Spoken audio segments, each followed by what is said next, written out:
Ang bagong Yamaha Lexi 155 na nilabas Nice! ng Yamaha Motors Philippines ay mabibili mo na ngayon sa atin sa Pilipinas at ang kanyang official price 99,900 pesos. Ang nirelease nga sa atin ay standard version mga idol at ito po ay merong 155cc engine type, single cylinder, liquid cool, 4 valves, fuel injected at CVT belt drive.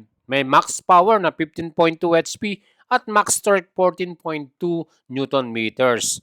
Yan din po ay merong telescopic fork sa kanyang front suspension at single shock sa ating rear suspension.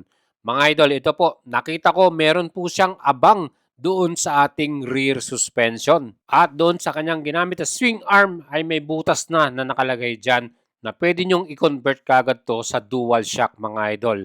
O di ba napaka-astig. At ito pa, dahil tinanong natin ang mekaniko ng Yamaha, ang bulong sa atin, ang engine type na to ay version 2 na Aerox. Kayo mga idols, anong masasabi nyo sa ating bagong Lexi 155, 99,900? Sobrang affordable niyan mga idol para sa isang 155cc 4 valves. Kaya PM na kayo sa atin. Pwede nyong i-apply yan ng cash payment or installment mga idol at subukan ng Alagang Boyet. Don't forget to follow my page para sa mas marami pang update ng motorsiklo.